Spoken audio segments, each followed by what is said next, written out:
ಏನು ನಮ್ಮ ಅಮ್ಮಗನ್ ಬರ್ತಡೇ ಬಂತು. ನನ್ನ ಹೆಂಡತಿ ಪಾರ್ಲರ್ ಖರ್ಚ ಬರ್ತದೆ ಈಗ ತಿಂಗಳಿಗೆ. ಹಲೋ ಸುರೇಶ್ ಏನ್ರಿ? ಹೌದ್ರಿ ನೀವ್ರಿ? ನಾ ಅಂಬಾನಿ ಅಂತ ಜಿಯೋ ಕಾಲ್ ಸೆಂಟರ್ಲಿಂದ ಕಾಲ್ ಮಾಡತ್ತೀನಿ. ಇವಾಗೇನ್ ರಿಚಾರ್ಜ್ ಮಾಡಿಸ್ತೀಯನ ಬಂದ್ ಓದಿಲ್ಲ ನಿನಗ? ಹಿಂಗ್ಯಾಕ್ ಮಾತಾಡ್ತೀರಿ ಸರ್? ನಂಬಲ್ ರೊಕ್ಕಿಲ್ರಿ, ನೆಕ್ಸ್ಟ್ ಮಂತ್ ಮಾಡಿಸ್ತೀನಿ ತೋರಿ ನಾವ್ನ.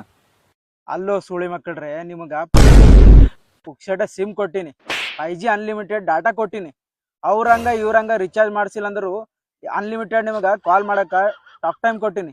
ಇನ್ನ ಏನ್ ಕೊಡುವಂದ್ರಿ ನನಗ? ಸರ್ ರೀಚಾರ್ಜ್ ಆಗಿಂದ 1 ವಾರ ರೀಲ್ಸ್ ನೋಡಕ್ ಡಾಟಾ ಕೊಟ್ರೆ ಭಾರಿ ಪುಣ್ಯ ಬರ್ತೈತಿ ನೋಡ್ರಿ ಸರ್. ಬೋಸುಡಿಕೆ ಹಿಂಗೆ ಮಾಡಿ ಯಾರ್ದ್ರೆ ಮನಿ ಮುಸ್ತೀರಿ ನೀವು. ಅವೆಲ್ಲ ದೊಡ್ಡ ದೊಡ್ಡ ಏನ್ ಮಾತಾಡಕ್ ಹೋಗ್ಬೇಡ, ಈಗ ಫಸ್ಟ್ ರಿಚಾರ್ಜ್ ಮಾಡ್ಸಿ. ಅಲ್ರಿ ಸರ್, ಯಾಕೆ ಇವತ್ತು ಎಷ್ಟು ತಲೆ ಹಾಪ್ ಮಾಡ್ಕೊಂಡ್ರಿ?